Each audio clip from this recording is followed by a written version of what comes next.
Assalamualaikum warahmatullahi wabarakatuh. Para sahabat MK yang dirahmati Allah dimanapun berada, semoga selalu sehat dan dalam lindungan Allah Subhanahu wa Ta'ala. Dan bagi sahabat MK, juga saudara-saudara kita kaum muslimin muslimat dimanapun berada yang sedang diuji sakit, semoga Allah beri kesembuhan dan sakitnya dijadikan sebagai penggugur dosa. Amin, amin ya rabbal alamin. Sahabat MK, seperti yang kita ketahui bersama, saat ini sedang mewabah virus corona COVID-19 yang menyebar begitu masif dan pandemik, begitu cepat dan mendunia. Kondisi ini cukup membuat masyarakat dunia panik, termasuk Indonesia. Apalagi dipicu dengan berbagai pemberitaan yang marak di media sosial, yang tidak semuanya juga benar. Maka pagi ini sesuai permintaan dari pendengar MK, tema yang akan kita bincangkan adalah kiat menghadapi wabah COVID-19 dalam sudut pandang holistik. Namun sebelum kita membahas tentang kiat-kiatnya, tentu kita perlu ketahui dulu karakter dari virus tersebut dan mengetahui juga gejala-gejala yang timbul apabila terserang virus tersebut. Masyarakat masih sulit untuk membedakan antara serangan virus corona ini dengan flu biasa atau influenza, ya, karena banyak persamaannya. Di antaranya itu ada gejala batuk, demam, ya, kemudian ada gatal di tenggorokan. Nah, itu kurang lebihnya yang sama, sepintas seperti flu. Cuman ada beberapa perbedaan yang bisa dijadikan antisipasi begitu kalau terserang virus corona. Tentunya kalau sudah ada gejala ini, maka jalan tercepat harus segera diperiksakan ya kepada pihak yang paling bisa atau ahlinya, tentunya ke medis yang menggunakan peralatan ya untuk memeriksanya.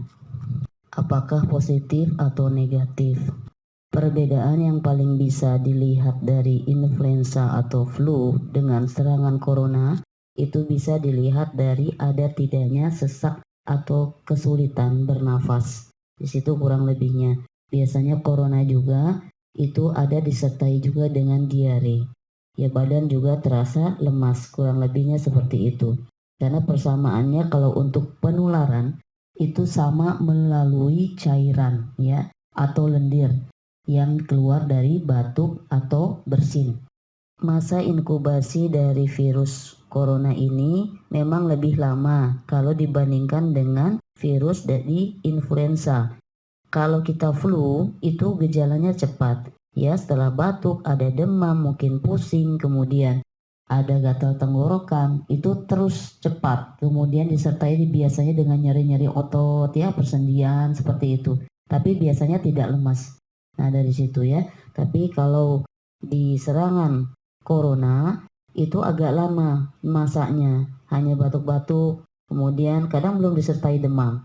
Nanti baru kemudian berapa hari ada demam sudah mulai, kemudian nanti di tenggorokan gatal bisa beberapa hari. Nah ya, jadi tidak secepat dari ketika kita kena serangan flu biasa. Jika pada flu, biasanya tidak disertai dengan sesak atau sulit bernafas sampai lemas di tubuh, tetapi malah ada hidung tersumbat. Nah, kalau di corona hampir tidak ada hidung tersumbat, tapi ada sesak yang sulit itu bernafas, lemas badannya. Tapi jika untuk penyebarannya, maka virus yang COVID-19 ini justru lebih cepat penyebaran penularannya, ya. Tapi sama-sama medianya itu ada reseptornya berupa lendir.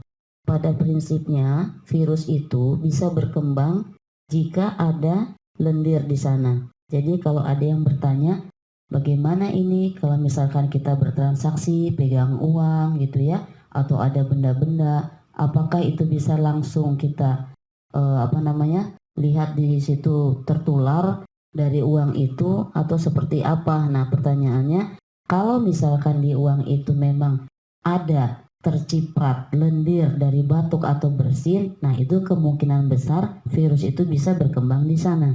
Tetapi selagi tidak ada reseptornya berupa lendir di sana dia tidak bisa berkembang biak di benda, ya.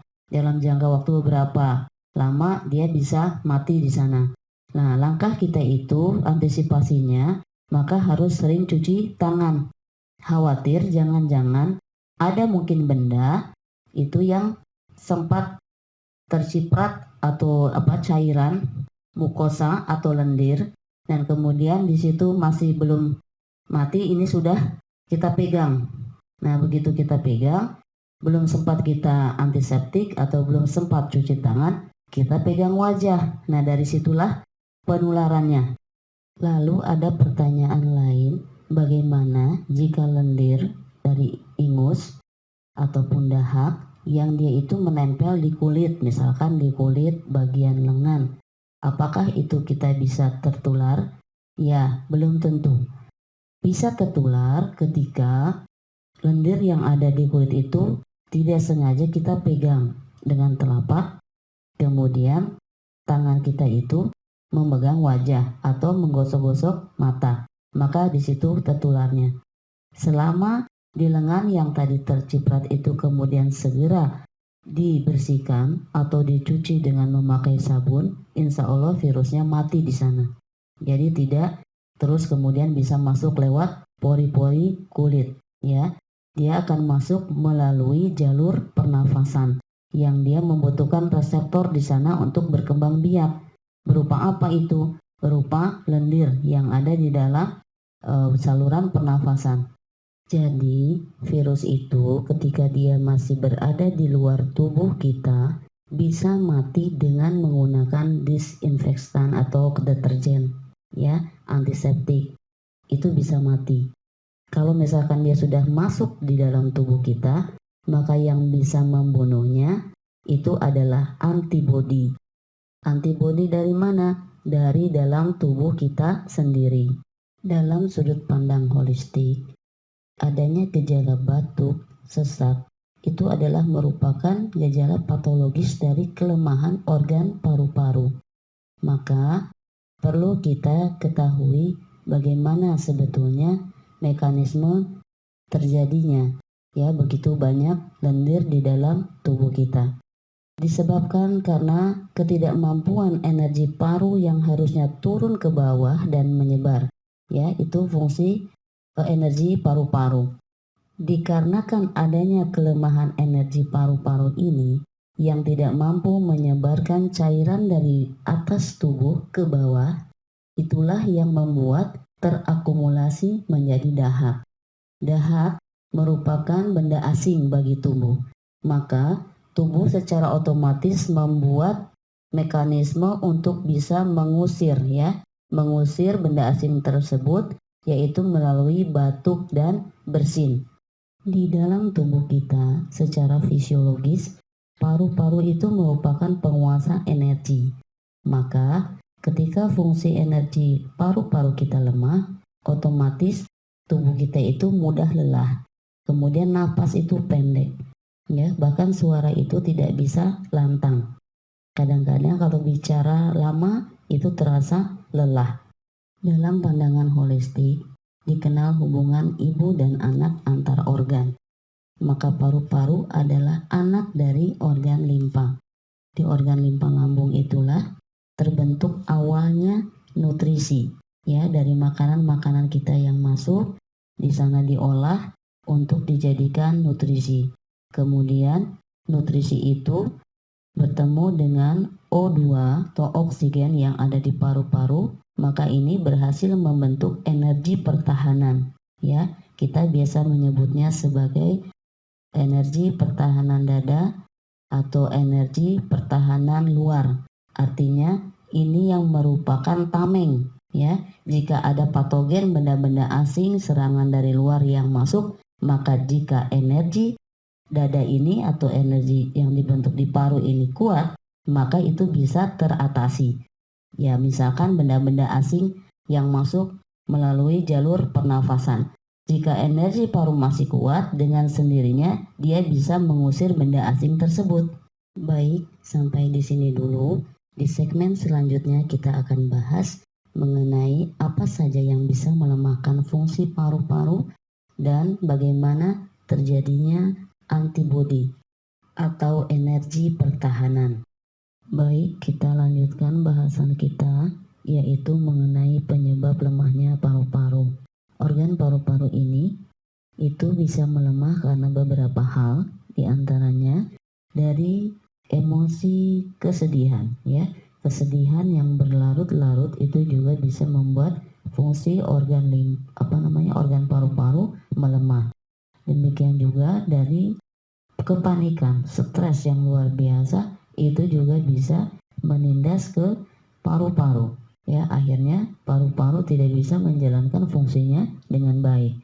Kemudian kalau dari segi asupan, misalkan terlalu banyak makanan asupan yang rasanya pedas, ya. Pedas berlebihan itu bisa melemahkan fungsi paru-paru. Juga serangan dari asap rokok, ya, nikotin yang sifatnya kering itu sangat dibenci oleh paru-paru. Maka itu semua bisa melemahkan. Kemudian serangan angin, ya. Jadi kalau misalkan sering kita itu larut malam hampir tiap hari kalau tidur, atau mungkin sering begadang, ya, sering di luar atau sering pulang malam, intinya yang terpapar angin, ya, tanpa juga ada perlindungan, mungkin tidak pakai jaket gitu, ya. Nah, itu juga bisa memberatkan, ya, organ paru, maka dia melemah. Kemudian kebiasaan kita juga yang misalkan dari makanan-makanan yang lembab-lembab, karena ada hubungan antar ibu dan anak tadi, ya. Karena organ limpa sebagai ibu dari paru-paru itu tidak menyukai kelembapan, nah kita makannya yang lembab-lembab terus, yang dia berpotensi menjadi lendir atau dahak di dalam tubuh. Nah, itu ikut serta melemahkan fungsi paru-paru kita.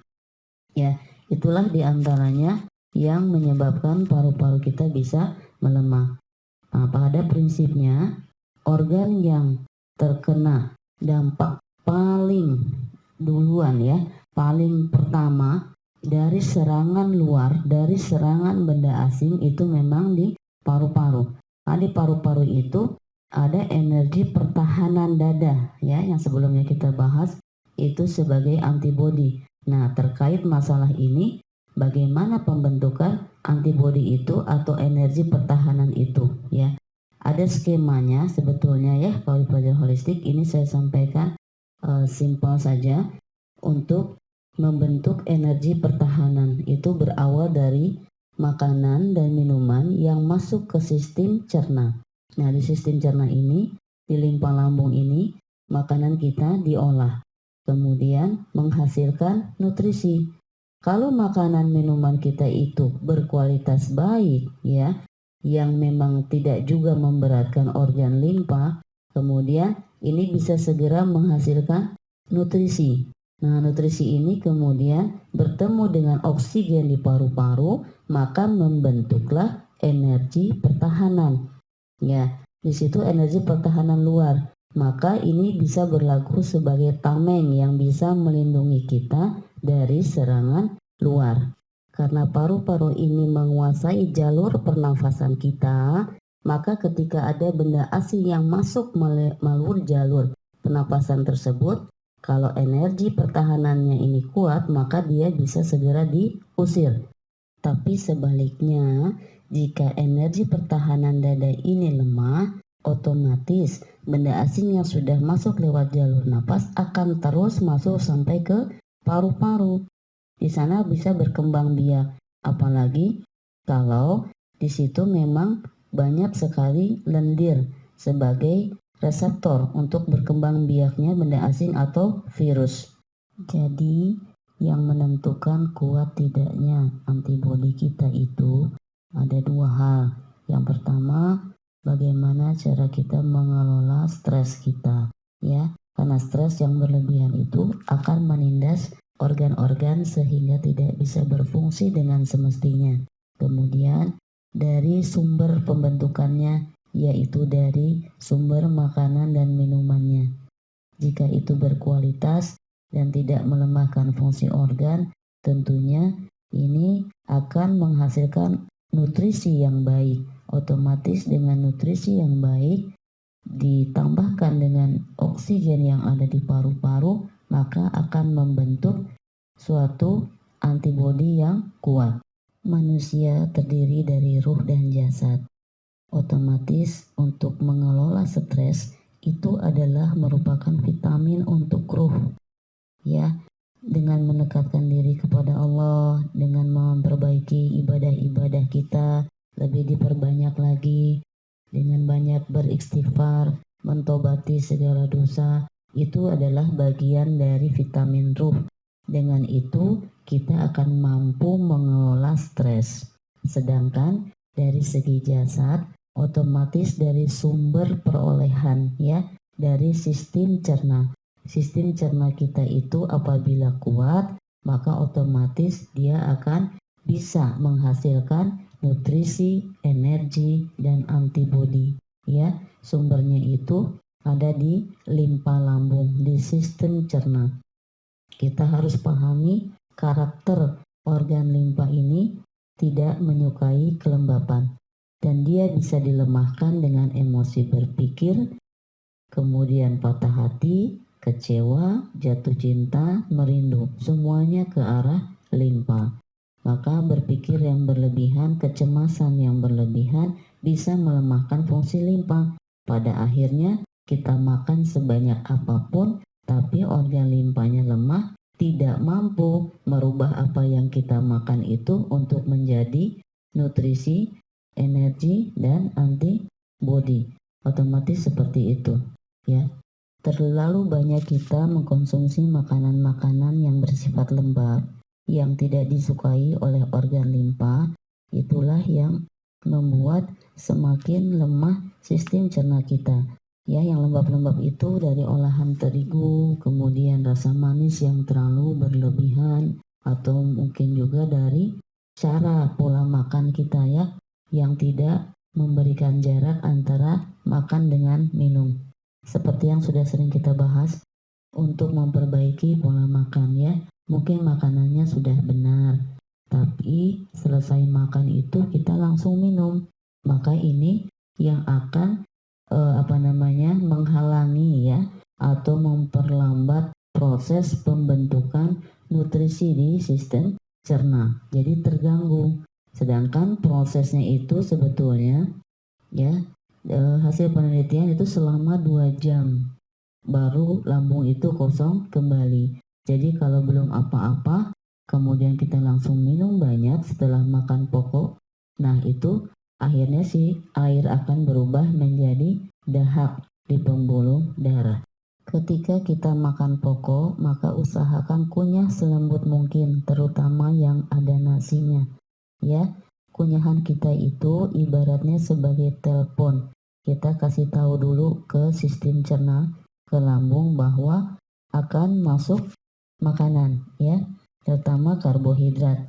Nah, supaya tidak kaget di sistem cernanya itu.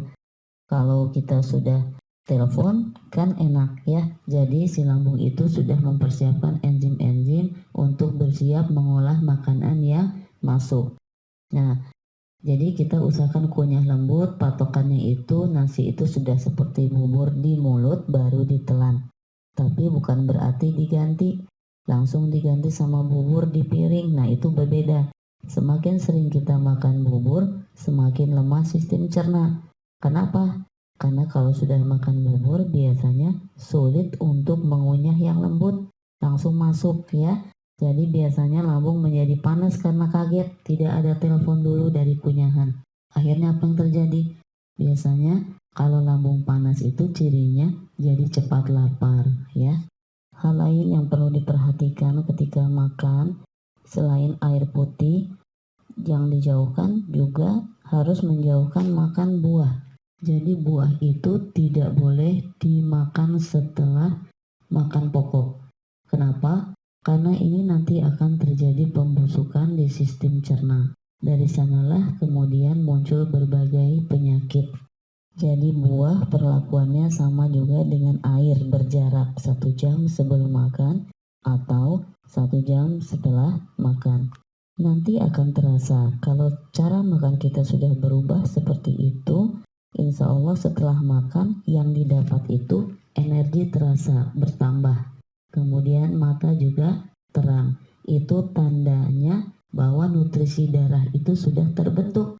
Kalau sudah terbentuk demikian, otomatis nanti setelah bertemu dengan oksigen, maka akan bisa membentuk energi pertahanan.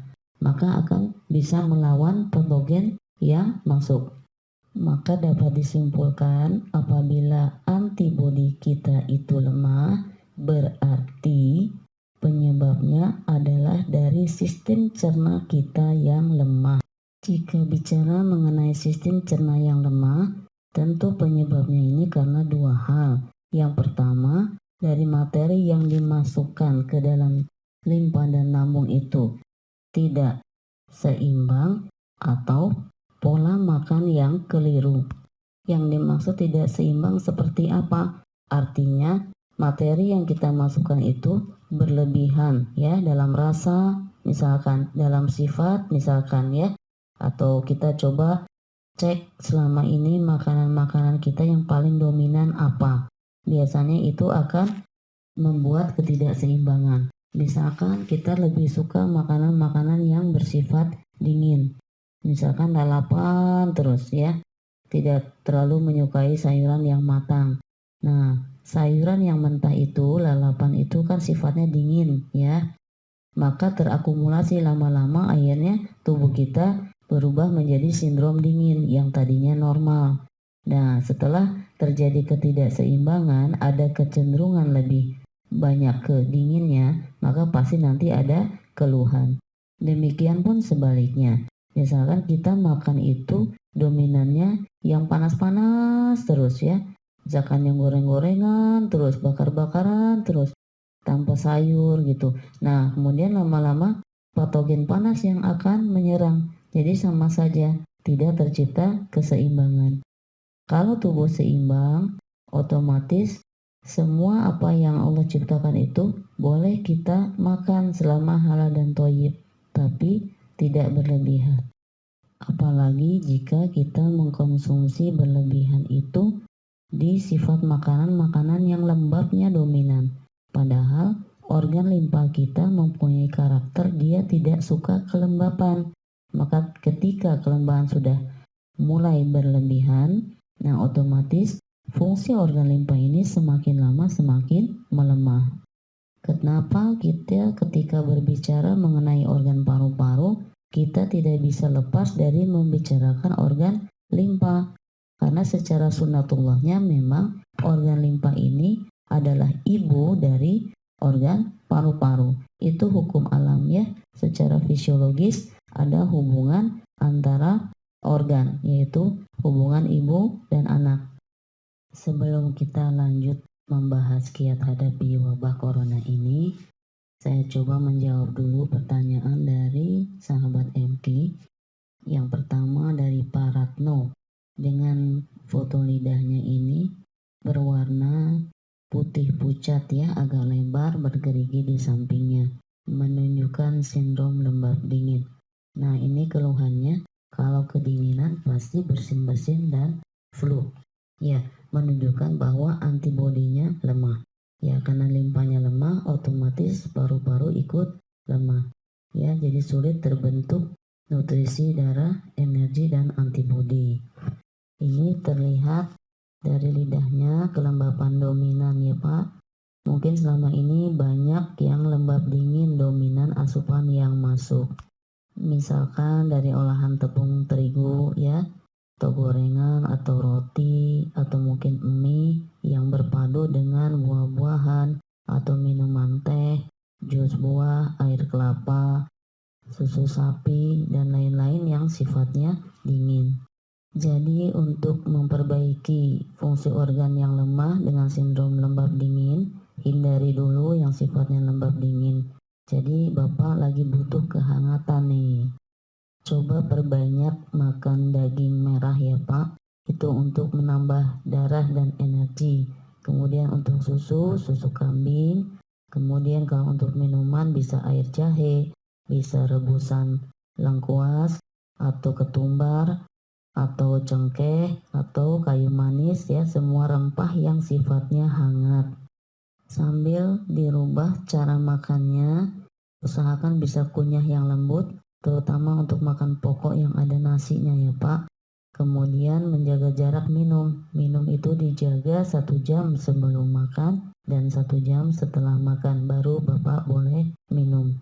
Supaya memberi kesempatan agar makanan yang masuk ke limpa lambung ini diolah dulu sampai berhasil menjadi nutrisi darah, energi, dan antibodi. Jika nanti antibodi Bapak sudah kuat, maka ketika terserang dingin, itu juga tidak akan menimbulkan gangguan flu. Usahakan sementara tidak menginjak lantai langsung ya Pak, usahakan pakai sandal. Kemudian setelah menjelang malam ketika akan tidur gunakan kaos kaki. Hal itu untuk meminimalkan masuknya serangan patogen dingin ya lewat lapak kaki. Sementara itu ya buat para Retno, mudah-mudahan bisa diaplikasikan dan sehat selalu. Kemudian pertanyaan dari Bu Aneng Eni, 53 tahun. Ini sering bengkak, gusi, dan sariawan. Padahal makan sayur dan buah-buahan tiap hari. Tidak suka makan pedas dan gorengan, tapi tetap saja sariawan. Baik, ya sariawan itu memang ada 2 penyebabnya, bisa karena lembab dingin atau lembab panas. Nah, kalau dari paparan Bu Aneng ini katanya sudah makan buah tiap hari, tetapi masih sariawan. Coba kita analisa. Buah-buahan itu sifatnya mayoritas dingin ya.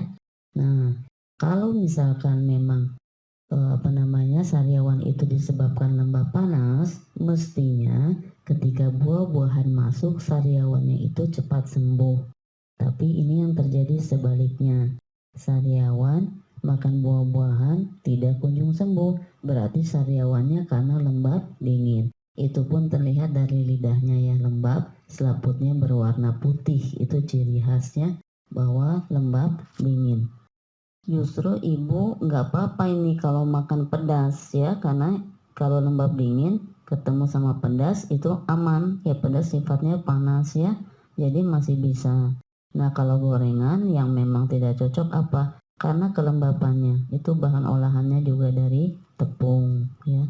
Ibu bisa atasi sariawannya itu dengan menambah kecukupan gizi ya, terutama untuk penambah darah. Biasanya sariawan juga dipicu oleh karena kurang nutrisi darah tadi ya.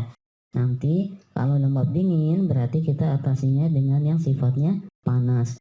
Justru ibu bisa dengan kumur-kumur air jahe, kemudian ditelan ya. Kemudian apalagi yang sifatnya panas, rempah-rempah mungkin banyak ya di dapur kita, bisa semua digunakan. Ketika kita dingin maka gunakan yang panas, ketika kita panas maka gunakan yang dingin. Itulah hukum alam ya, tugas kita menciptakan berpasang-pasangan. Sejalan dengan pertanyaan berikutnya, ada yang menanyakan, apakah benar untuk memperkuat antibodi dalam rangka terhindar dari serangan virus corona itu bisa menggunakan vitamin C dosis tinggi, misalkan dari buah-buahan. Nah, kalau secara holistik ya, itu tergantung kembali lagi kepada sindrom tubuh. Jika yang bersangkutan ya atau diri kita itu dalam posisi sindromnya sindrom dingin, maka nanti menggunakan dari buah-buahan justru hasilnya akan sebaliknya. Limpa kita akan semakin lemah. Ya, kalau kondisi limpa sedang dingin, kita berikan yang dingin, maka semakin melemahkan. Jadi memang kalau secara holistik kita tidak bisa pukul rata. Ada juga yang mengatakan dengan lemon.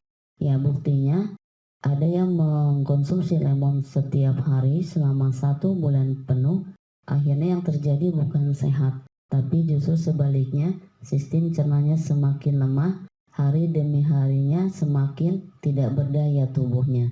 Bahkan tidak mampu lagi untuk meresap makanan yang masuk, sampai akhirnya dirawat dan masuk ICU, bahkan tidak tertolong. Karena itu dikonsumsi 1 bulan penuh, sedangkan yang bersangkutan adalah sindromnya sindrom dingin, sedangkan lemon juga sifatnya dingin. Ya, jadi pada prinsipnya Apapun itu, kita harus kembalikan lagi ke sunatullah, hukum-hukum yang ada di alam. Allah itu menciptakan segala sesuatunya, semua itu berpasangan. Tugas kita itu menjodohkan untuk mencapai keseimbangan. Jadi kalau ada, bayangkan ya, kalau ada 4 penjuru mata angin, di alam itu ada sifat panas, dingin, lembab, dan kering. Maka itu semua berpasangan. Kalau panas, maka kita seimbangkan dengan yang dingin. Kalau lembab yang berlebih, maka kita seimbangkan dengan yang kering.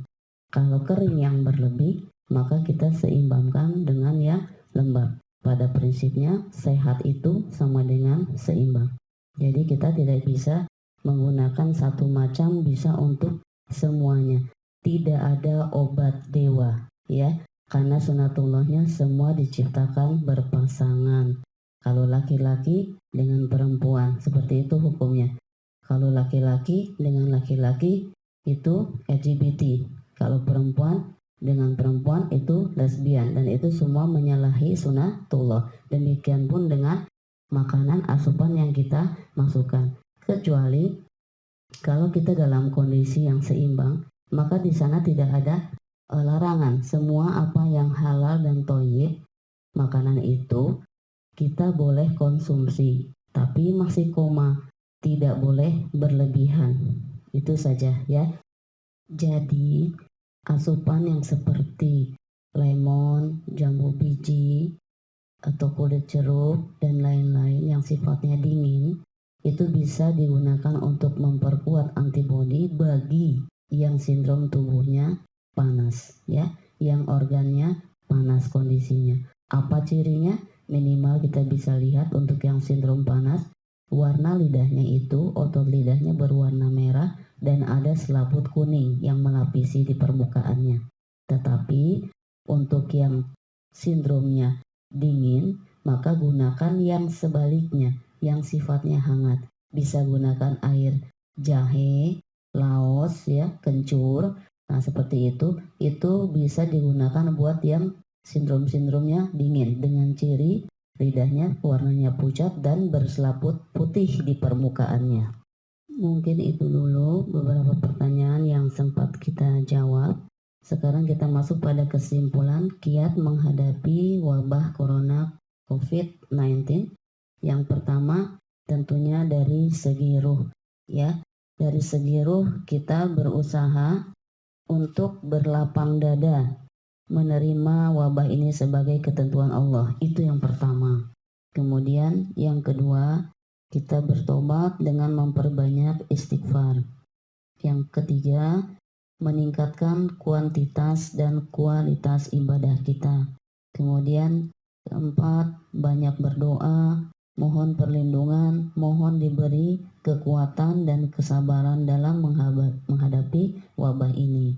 Dan kemudian yang kelima, menanamkan keyakinan bahwa Allah menurunkan penyakit itu bersama obatnya. Dan Allah tidak akan merubah nasib suatu kaum kalau kaum itu sendiri tidak berusaha merubahnya. Yang terakhir, maka bertawakal dengan keputusan Allah setelah kita memaksimalkan ikhtiar.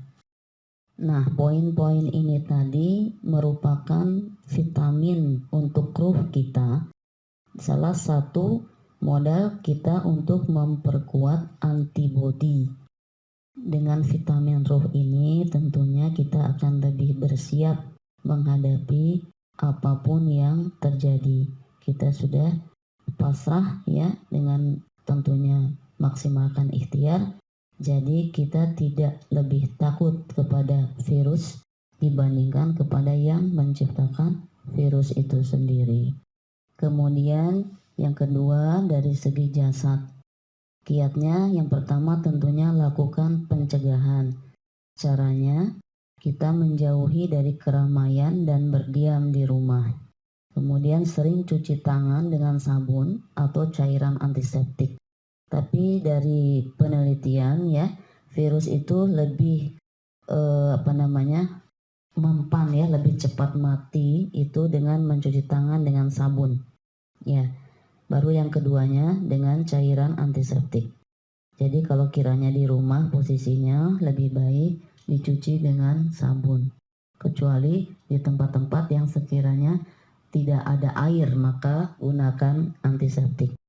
Kemudian memakai masker terutama bagi yang sedang sakit, terutama batuk, flu ya, agar si lendir itu tidak keluar ya, sampai nanti bisa mengkontaminasi ke yang lain. Jadi menghambat jalur penularan penyakit ini.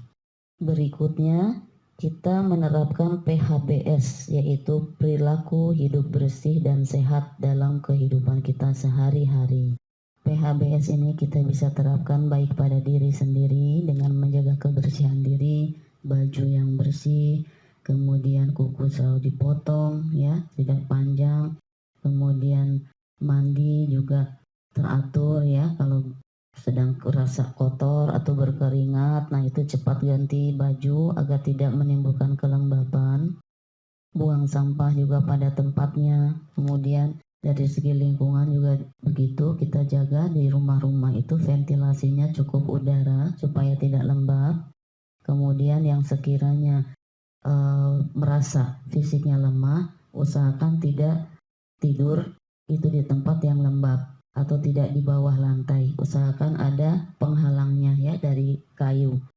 Dan olahraga teratur diusahakan supaya suhu tubuh itu tetap hangat ya. Mayoritas virus-virus itu lebih mudah berkembang biak itu di posisi yang lembab dingin. Kemudian kuatkan sistem cerna kita dengan memperhatikan pola makan dan asupan yang seimbang. Ya seperti tadi, bagi yang sindrom dingin, hindari dulu yang lembab dingin. Kemudian yang sindrom panas, juga hindari yang panas. Asupan makanan yang paling harus dihindari terkait dengan mudahnya virus berkembang jika banyak lendir dalam tubuh kita. Otomatis asupan makanan yang sifatnya lembab yang bisa menghasilkan lendir itu yang utama kita hindari.